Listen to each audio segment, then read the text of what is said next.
Hi there, and welcome to the Nitty Gritty Writing Podcast. I'm Simon Cantan. And I'm Dave Higgins.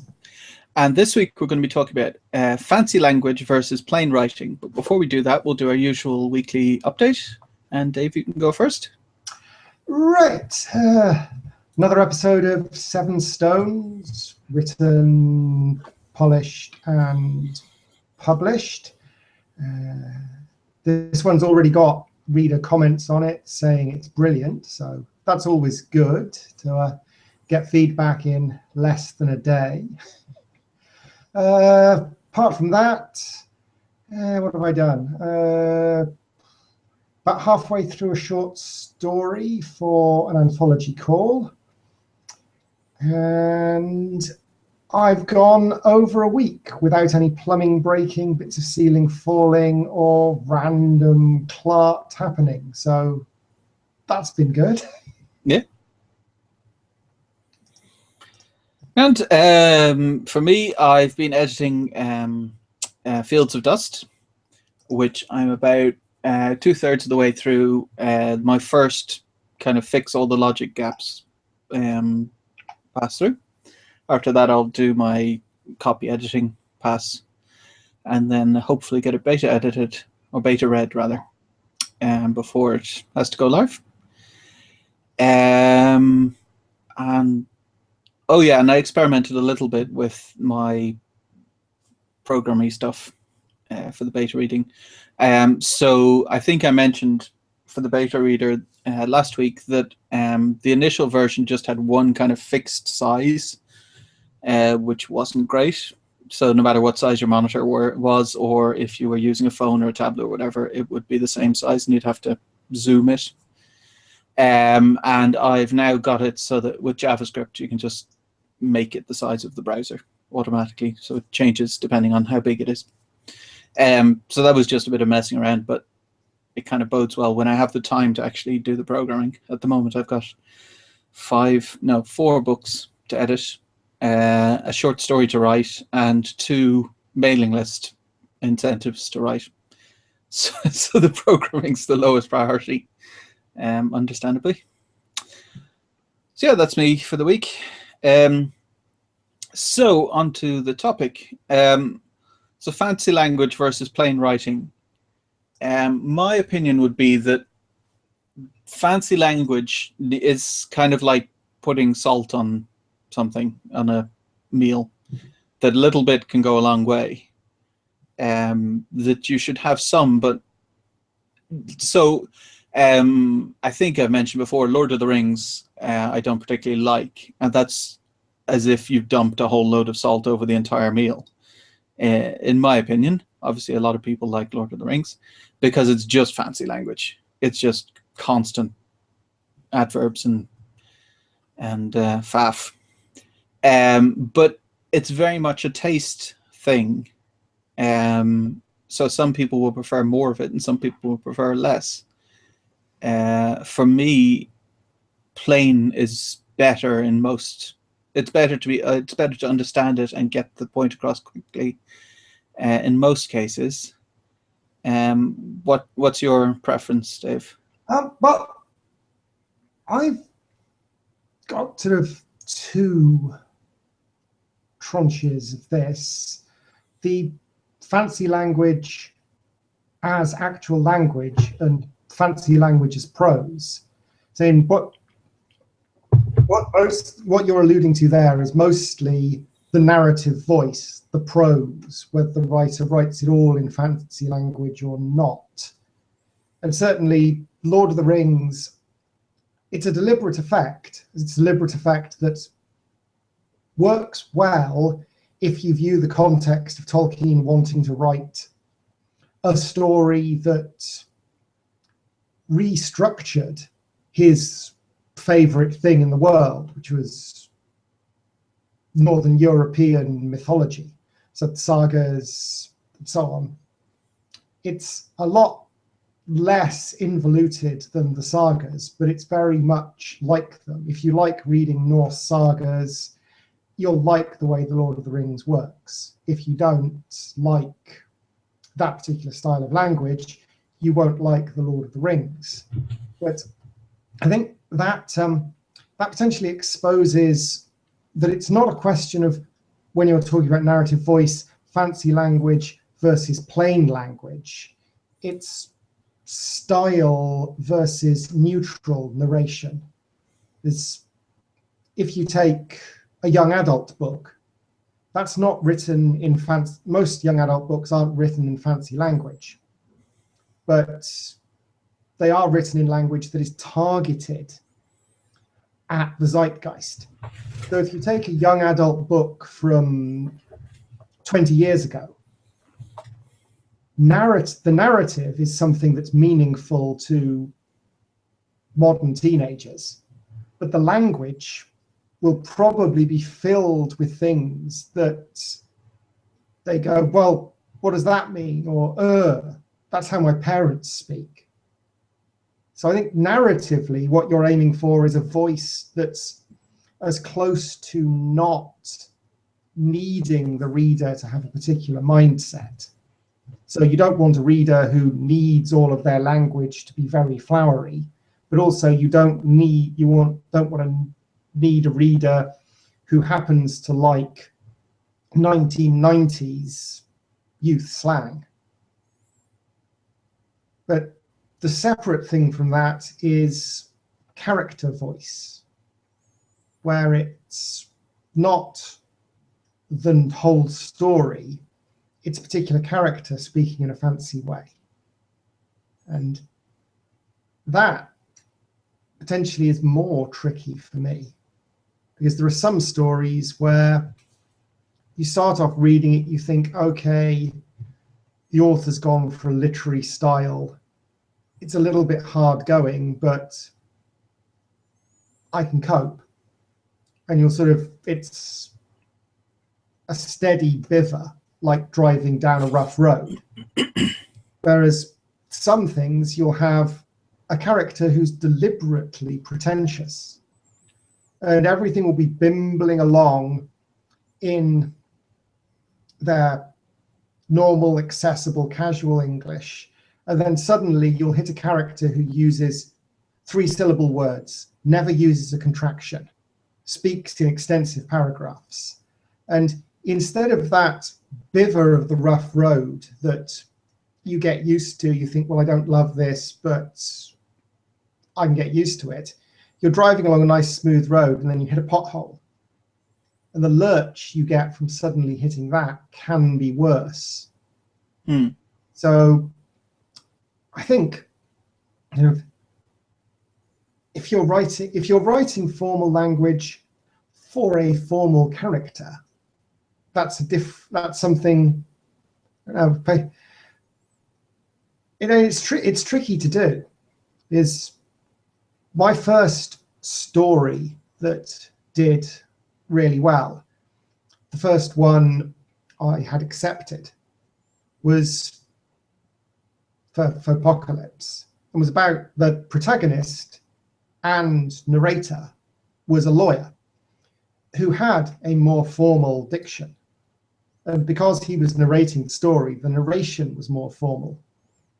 And most people like the story who have commented on it. But there is strong division about the formality of the language. Some people say that it's exactly the way a lawyer who's gone through a stressful situation would be, that lawyers tend to be more formal in their speech than average anyway. And when faced with trauma, we retreat back to solid ground. So him becoming more like he is when he's in court seems plausible to them. But to other people, it doesn't seem plausible that people would talk like that, because no one's talked like that since the 18th century. So they say, well, it's supposed to be this modern dystopia, but it's written like a Gothic novel. And it isn't. Is the division between lawyers and non-lawyers? Is it that people who are in the legal profession understand why it's written in that way? No, it is. It's this thing. It isn't overly formal. there might be a division between people who think about language and people who don't. So some sort of linguistic empathy, because pretty much every author who's read it hasn't said that language doesn't fit the character. And poets think, yeah, that's a natural voice, because they look at it and they see the integrity of the voice, that there is a rhythm to it that fits. So the group that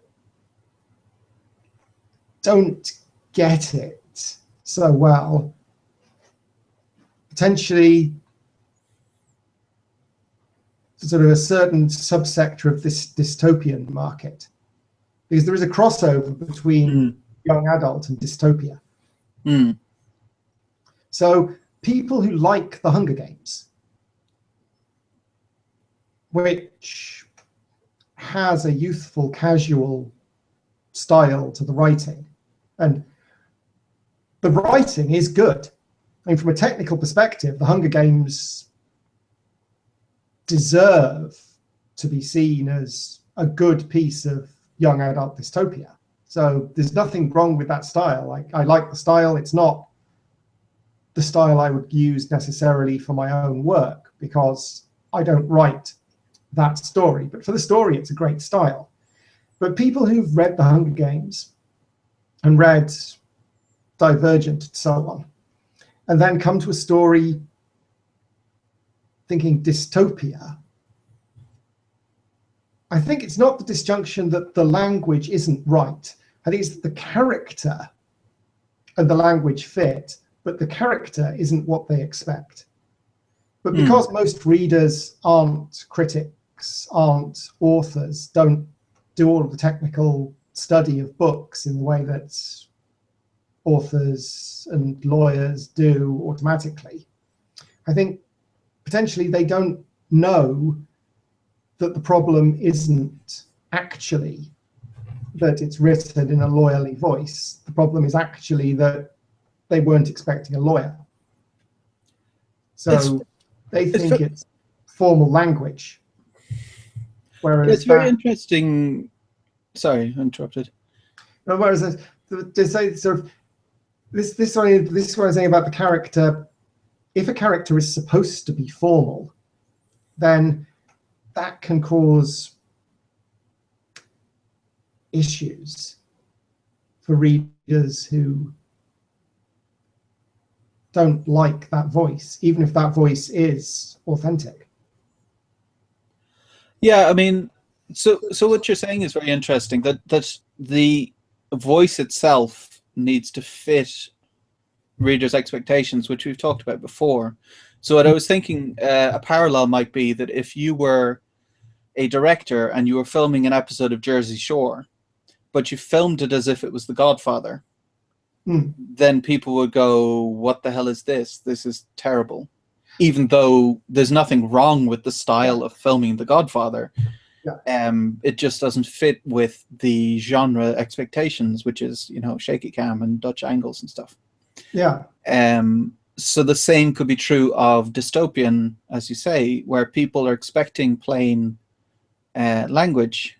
Like I've often got accused, well, often, I've maybe a dozen times been accused of writing YA for books that I haven't considered being YA, because I do write in a very plain style.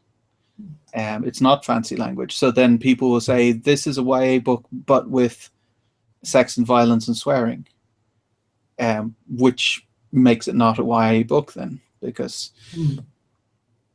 even though teenagers will be perfectly happy to read that, their parents might not be, that they were reading something like that.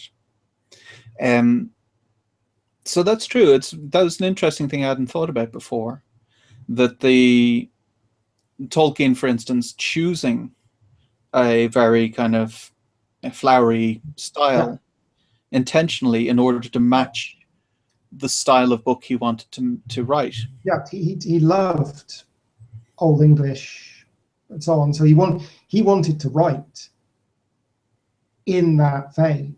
And for him, the language was part of it. In moving beyond, if the Lord of the Rings is sort of the Hobbit is probably the accessible bit, and then the Lord of the Rings is the slightly more convoluted but still accessible to adults bit.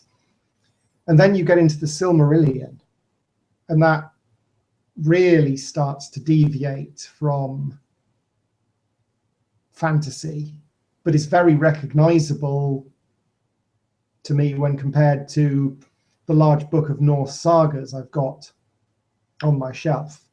And then the Book of Lost Tales and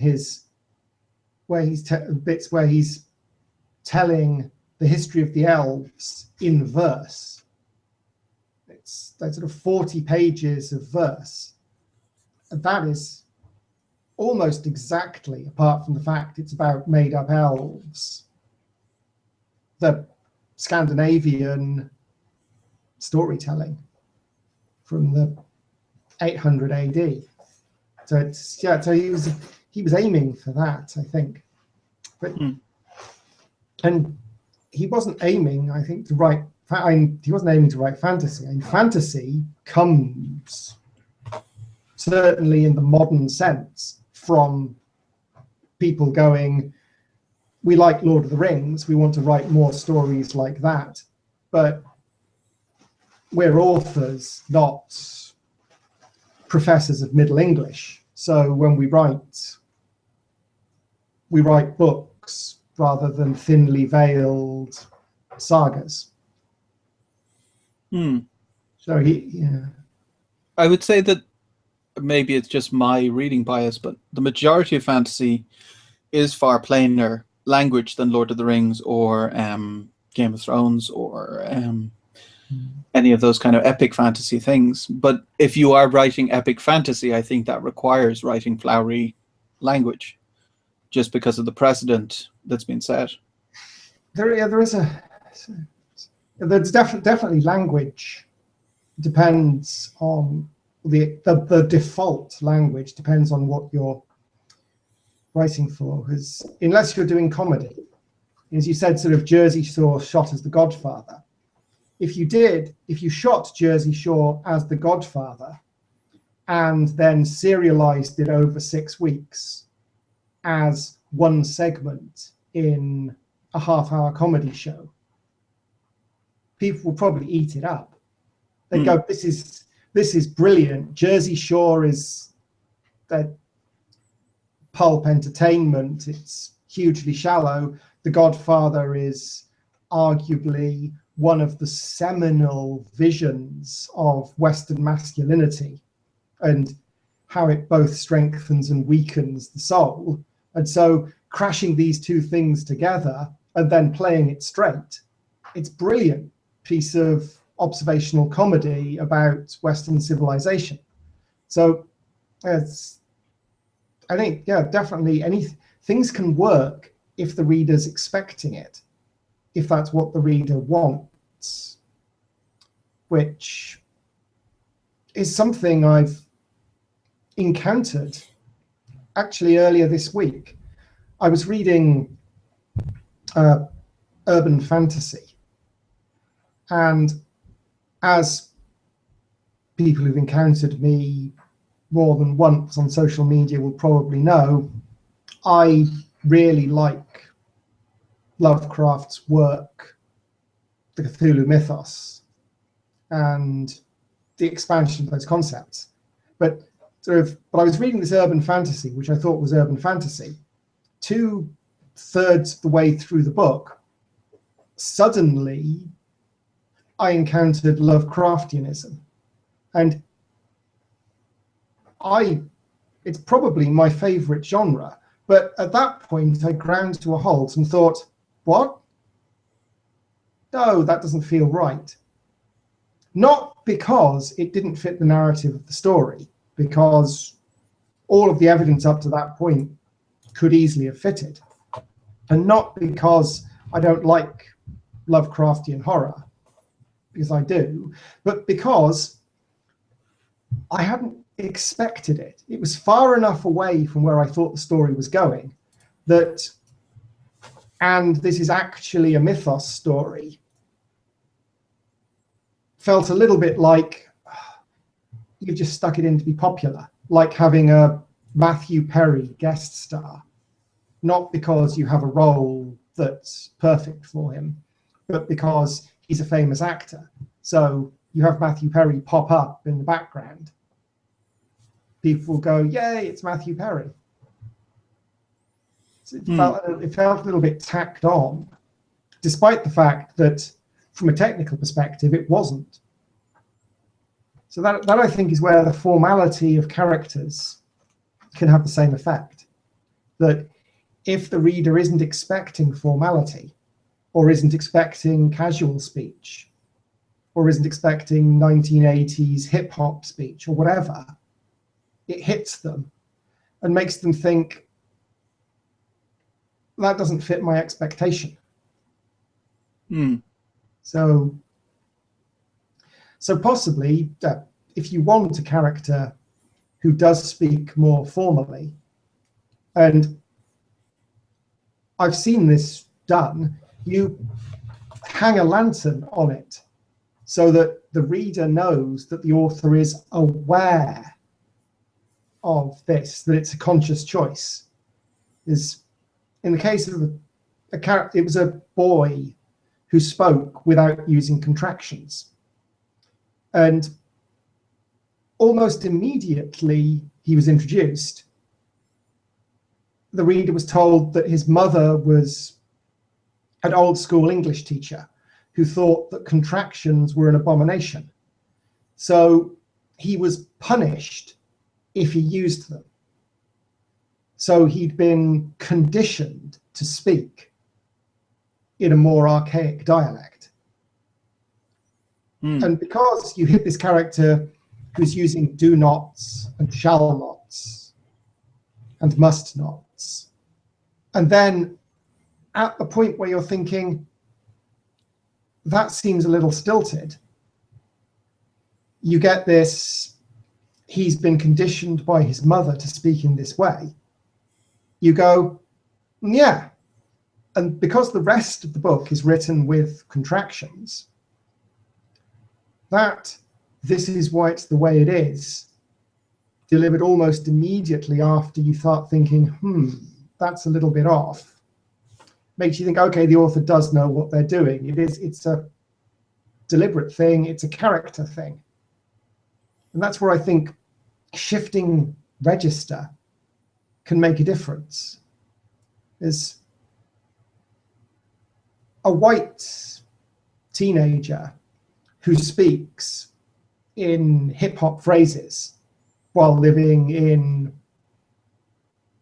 a Harrow or some other really well-to-do place doesn't fit, unless it's a sign of their alienation or their attempt to be something else. So it can either be a really strong character point, and the reader thinks, yeah, that shows me a lot about the way this character doesn't fit in or is trying not to fit in. Or it can be a character that doesn't fit the story. I would say it'd be very tricky to do that because it will come off as comical very easily. And if your tone is deadly serious and one of the characters is speaking like that, it'll be very difficult to kind of not have them be comic relief when maybe the tone of the book is not that. I think that's...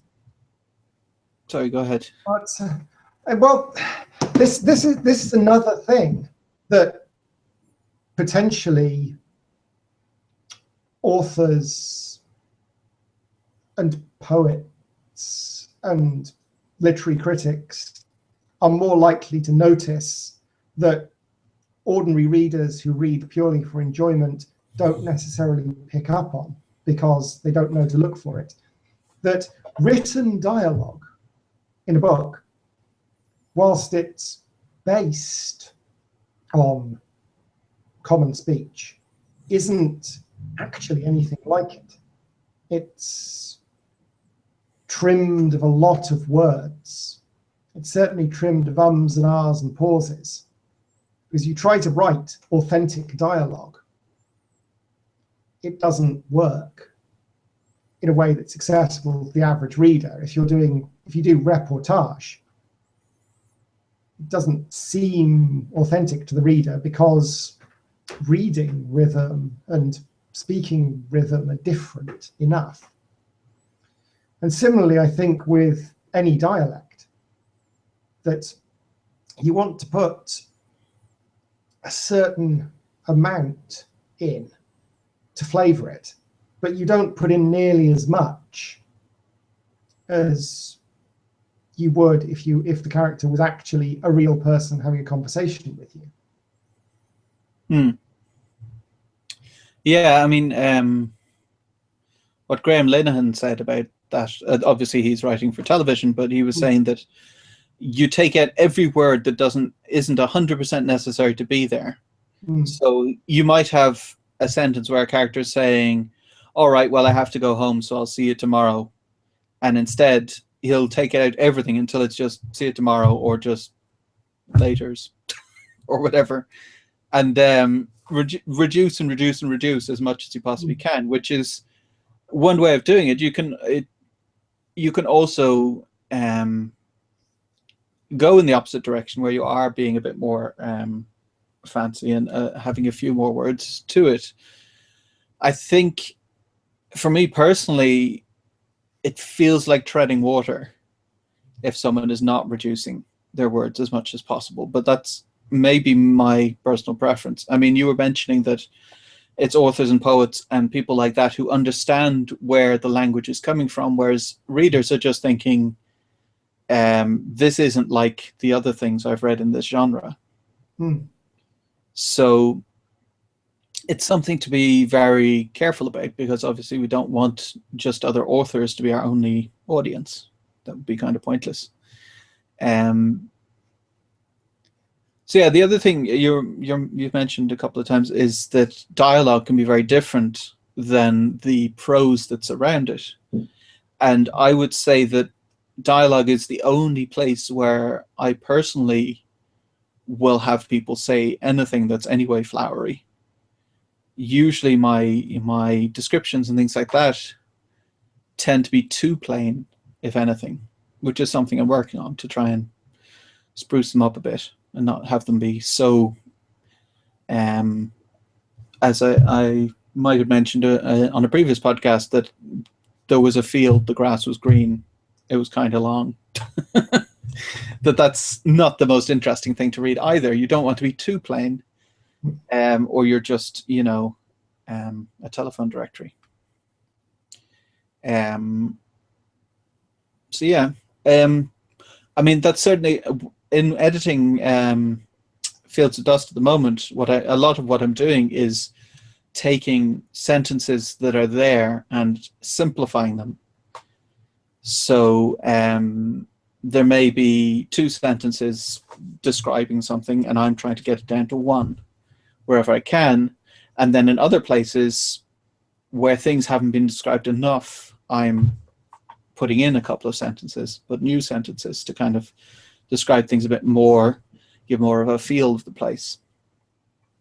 But so it is kind of a balancing act. You don't want it to just be plain. You don't want to be just fancy. You kind of have to find your own personal balance. A lot of that is author voice. It is your preference, especially if you're writing in genres that you enjoy reading, then you kind of already know what style you like.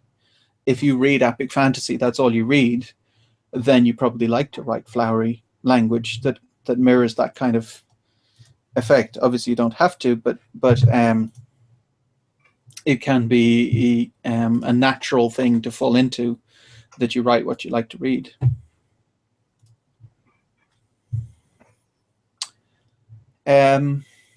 So is there anything else to say about that? I would say as well, you mentioned hip-hop language. I think there's a real danger to using things that are less than timeless. So using language that only has come in the last 4 or 5 years can quite easily drop out. So you might say that you texted someone. Well, maybe text messaging doesn't exist in 20 years' time, whereas you say you messaged someone, that will probably last longer. I would say. I could be completely wrong. Because there's always going to be some way of messaging someone. It might not be called a text or an SMS. I think it depends on what you're trying to write. There are two approaches to contemporary fiction. One is to try and avoid historicism. So you're writing a story that readers will think, this is meaningful to me. The other is writing it as a piece of historical fiction about this specific time that we happen to be in. Because if you were writing a story set in Scotland during the Jacobean era, then you wouldn't worry about whether the descriptions they used were the descriptions that people used today for the same things. You'd write the language for Scots during that particular period, and if there was an English character, they would speak English of that particular period. And so, with definitely if you think one word that's in modern language is more likely than others to be used, you could pick that to make a book more likely to be accessible to lots of people and not be dated. But I think forcing it too much, there's a balance between what's going to probably be still accessible to readers in 20 years' time and how a character would speak. Because I call a text message a text message. And I, in speaking naturally to someone, say, could you text them? Or you can't text me because I don't have a phone, or whatever. So if I say text rather than message, then if someone was writing a story about a character based on me, that character potentially should say text instead of message. So text may be a bad example. How about on fleek, for instance? So people now say on fleek when they mean stylish. So my tendency would be to say stylish and not on fleek, because on fleek, I would guess, is not going to be used at all in 5 years' time. I could be completely wrong. Could be stylish disappears after centuries of use, but so if there's a long running word, something that's been around for decades, then it's probably a safer pick than something that's been around for a couple of months. But what I'm thinking of with more sort of slang that might or might not spread is the middle ground, something like homies, which isn't a word I would ever use naturally. I might use it for specific effect if I wanted to write something about a character who was from a rap culture, but it wasn't a word I would use about my friends in a natural manner. But it's something that if you're writing a character from, say, LA, it might be a word that they would use. So whether or not people would understand that in 20 years' time, whether or not that would seem dated, is less of a consideration than whether it's a natural thing for the character to use. So I think possibly it's two things together rather than one, rather than it being picking the words that are likely to be accessible to readers in 20 years' time, and as a separate rule, cutting back on your use of words. So only using a little salt rather than a lot.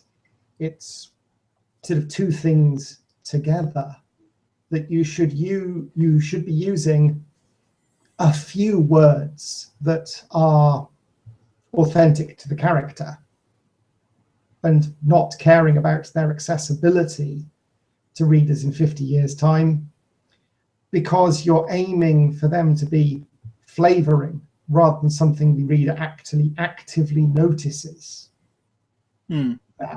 So if you use homies, there's enough around it that a reader can get an understanding, even if they don't know the word, and enough around it of timeless phrasing, as it were, that if the reader doesn't quite get the exact nuances of the word because it's fallen out of language, they still get enough of a feel that it doesn't cause them to put the book down and think, well, now I'm going to have to go and look that up.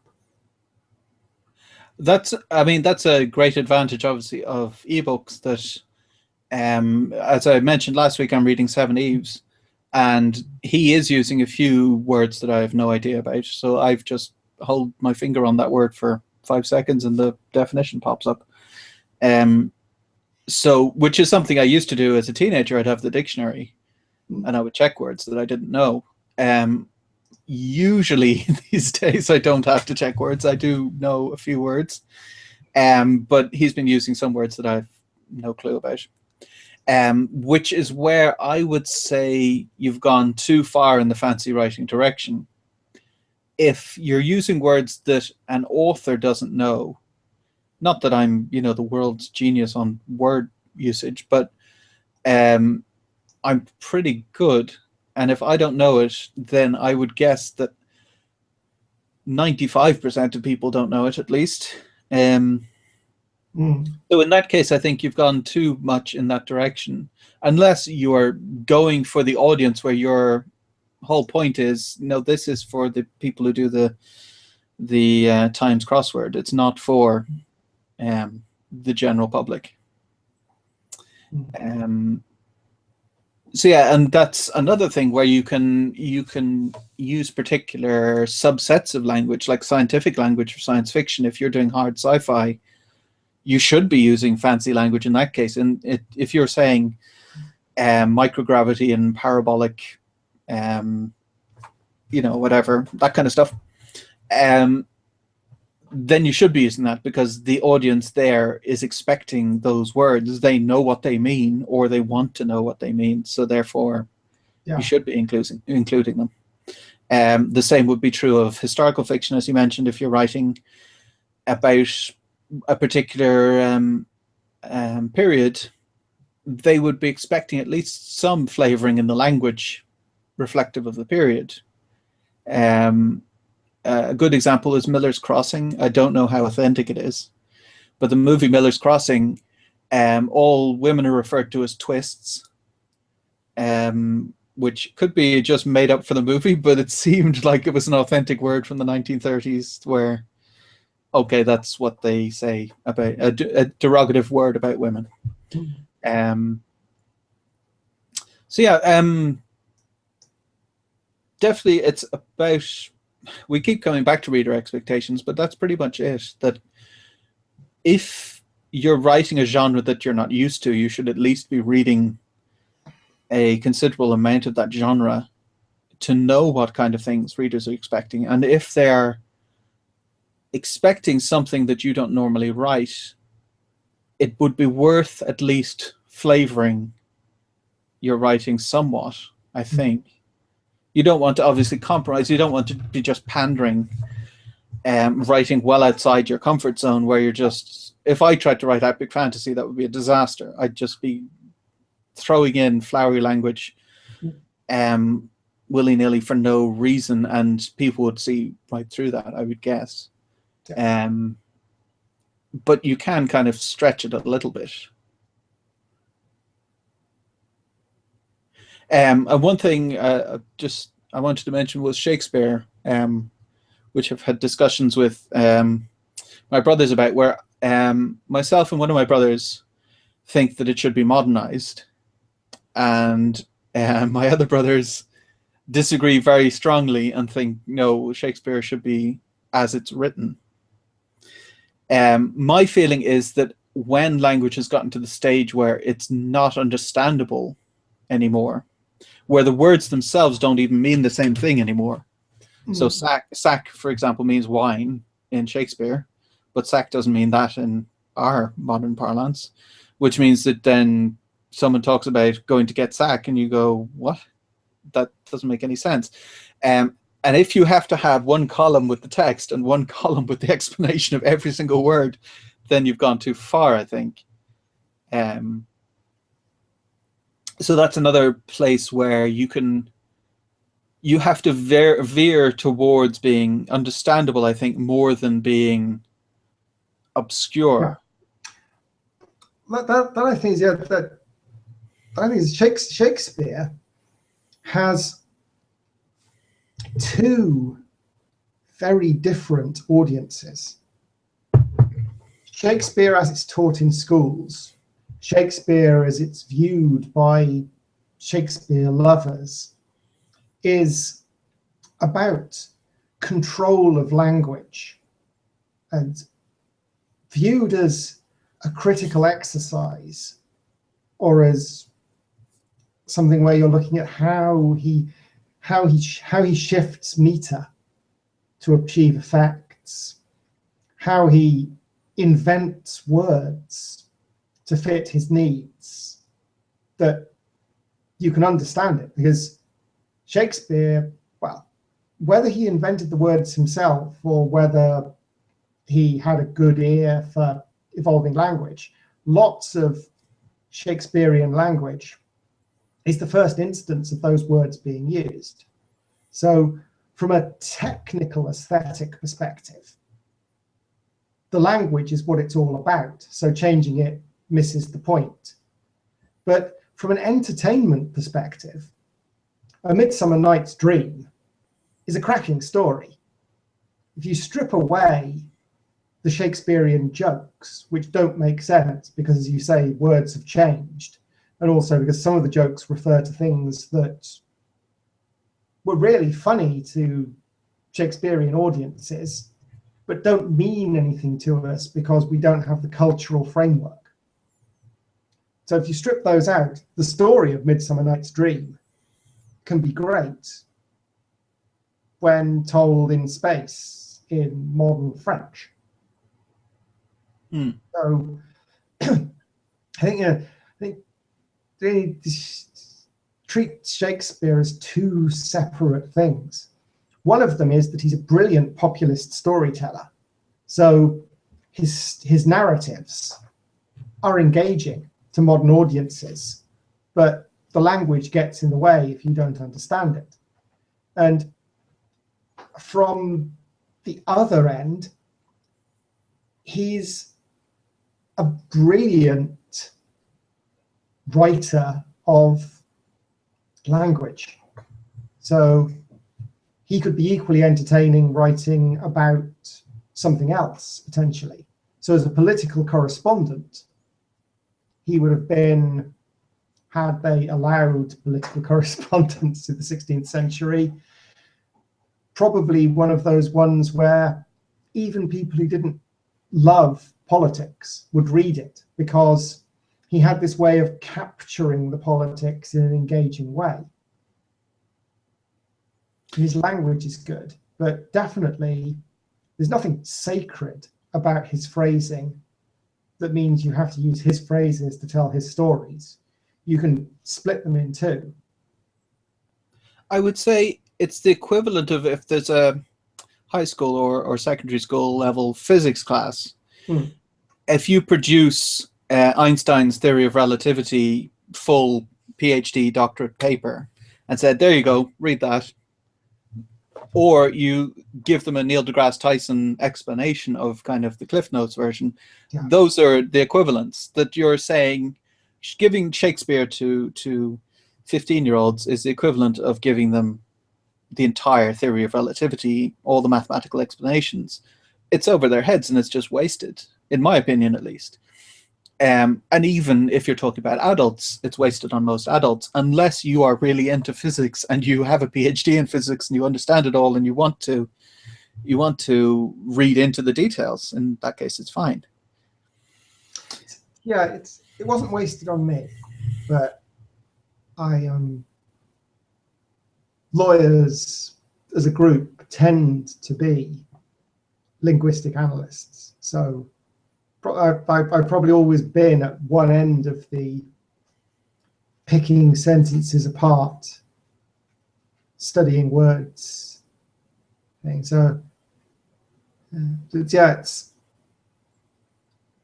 there are other ways of teaching the same lesson. There's English literature, it isn't just Shakespeare. There are other books, like Graham Greene. Brighton Rock is a lot more accessible than Macbeth in terms of language, but has the same control of English that Shakespeare has. So definitely, yeah, you could, for children, potentially something more modern. There's nothing wrong with giving options either, but it should be an option to read James Bond or something. Well, I love Shakespeare, but I don't think there's any necessary virtue in teaching children Shakespearean language. And it's reading Shakespeare and understanding it takes mental discipline, because you're learning effectively a different dialect of English.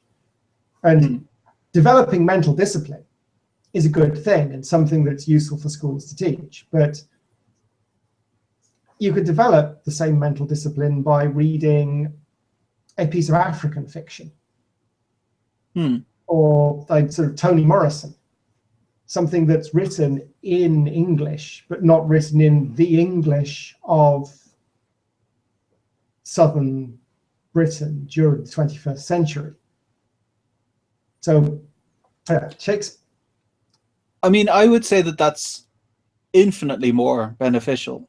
Is seeing fiction from an African perspective, an Asian perspective, whatever it happens to be that's foreign to you, than the perspective of someone from the 16th century, which the practicality of it is not going to hit most people. I think the issue is really that the curriculum is set by people who love Shakespeare in English and love all the different permutations of the language, and want other people to love it too. But you have to understand that you can't, for most people, you can't just throw them straight in the deep end. They're going to have to learn to swim first. Yes. And there are arguments potentially that have probably been made in PhD theses about whether the fundamental message of commonality that you find once you understand Shakespeare is more or less powerful than the fundamental message of commonality you find from reading Benjamin Zephaniah's poetry. That is discovering that the 16th century had the same concerns as us, stripped of text messaging and cars, more or less powerful than discovering that people who live in Hounslow have fundamentally the same issues as people who live in Kingston, Jamaica.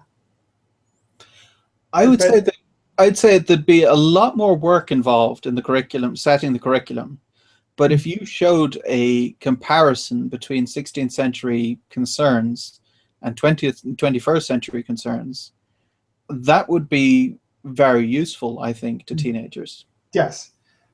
But that's generally, at least in my experience, isn't what Shakespeare is taught as. It's more, Well, here's some stuff that most of you aren't going to understand, and we're just going to slowly slog through it for the next few months. Here we hit one of my educational niggles that probably I could talk about for hours. That education, certainly in the United Kingdom, and probably in other places as well, is focused on measurability rather than benefit to the student. And that's a trade-off. I'm not saying it's a bad trade-off, that we should be focusing on making sure that each lesson is tailored to each individual pupil, and that we should get rid of the idea of targets at all. Because some ability to compare one person to another is useful, because the entirety of capitalist democracy functions on comparing people to a certain extent. So an education system that doesn't introduce people to the idea that sometimes you just get a task and the person who's good at the task gets the job would be poor education. But because I went to a public school, and we followed the curriculum, but for some of the courses, we did it in a lot less time than were allotted. And I did English in a year instead of 2 years. And I did maths in a year instead of 2 years. And we were taught more because we were taught how to learn, how to be people, as well as to meet the exams, because the school went, it's more important in real terms for you to have life skills than it is for you to just be able to pass an exam. So we'll meet the requirements of the exam, but we'll teach you other useful things as well. But they could do that because it was a public school. So there was an entrance exam. So you start with an above average subset of people of that age. And we should mention, just for anyone who's not English or knows about it, that public school means private school everywhere else. It means paid education. English public schools are a subset of English private education, and this is one of those little pieces of trivia that suddenly becomes very clear why they're called that and why they're not called public schools in most other countries. It's because education used to be from the church, and public schools were the schools that were open to the public rather than just to the church. So you didn't have to join the church to be educated by them. And so they still charged, but you didn't have to seek holy orders to be educated. But yeah, that's aside. But because it was a top-end school with filtering, so they could filter in ways that they felt were productive. It was a chosen subset of pupils designed to be better for their method of teaching. So possibly that's why I like Shakespeare more than the average person of my age, and why I was seeing more of, well, what we're being taught here is about the use of language, the commonality of human concerns, because I went to a school that had chosen pupils who would be more likely to think in certain ways and was teaching them to think about it as more than this is text on a page. You have to learn it to pass the exam. So I think that's a lesson that you definitely not be forcing. There are certain things where it's useful to read them. It's useful to read outside your comfort zone. It's useful to do things outside your comfort zone at school, because if you don't do things outside your comfort zone at school, you're not really being pushed to excel. You're not really being given the opportunity to find what you want to do. And this is an important thing, you're not being given an excuse you can take to your friends who don't think it's cool to do the things you want to do. Is if you're a sports player, if you're really good at your sport and you're handsome, it's expected that you'll play sport, you'll get a girlfriend, you'll do manly man things. But if you also love romantic poetry, if your English teacher is telling you, you've got to study Wordsworth, you've got to study Shelley, if you want to walk around with a copy of the Lakeland Poets, no one's going to say to you, ha ha, you're a sissy, because you've got this cover that you've got to do it for school. And so requirements, to an extent, can be protective of children, can give them the opportunity to grow, because it lets them pass off the responsibility for this, as well as giving them the opportunity to experience things they didn't know they liked. So I think having things that are hard in school curriculum, having language that is difficult is good. But potentially it should be viewed from a benefit to the student end, rather than a Shakespeare is great because Shakespeare was English, so all English children must learn Shakespeare. Yeah, I don't know. I mean, I think it's a double-edged sword. I mean, my experience, I think my school was also what would be a public school in England, but was called a private school in Ireland, where it was paid and quite expensive.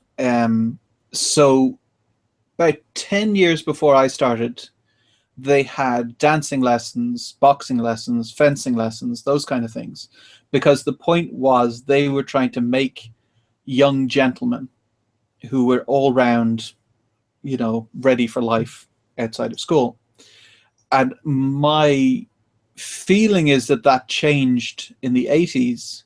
So by the time I joined, I think it was kind of had shifted away from that to where at one point our English teacher said, okay, everyone tell me your favorite poem from the poetry book. And I said, oh, I like this one by Shelley. And she said, oh, but that's not even on the curriculum. Like, she was pissed off that I liked one, I'd read one and liked one that wasn't assigned. So yeah, she was a very special person. So anyway, yeah, so I think it's down to the teachers and it's down to the school, but it can be beneficial as long as there's a step 1 and a step 2 and a step 3 before you don't just dump people into Shakespeare straight away. You show them that there are gradations and it's okay to stop at step 2. You don't have to be into all the different permutations and meanings behind Shakespeare's language. Anyway, we're coming up on our hour. So was there anything you wanted to add just at the end, Dave? Don't think so, no. We've more than covered the topic. Yeah. Thank you all very much for watching, and we'll see you next time.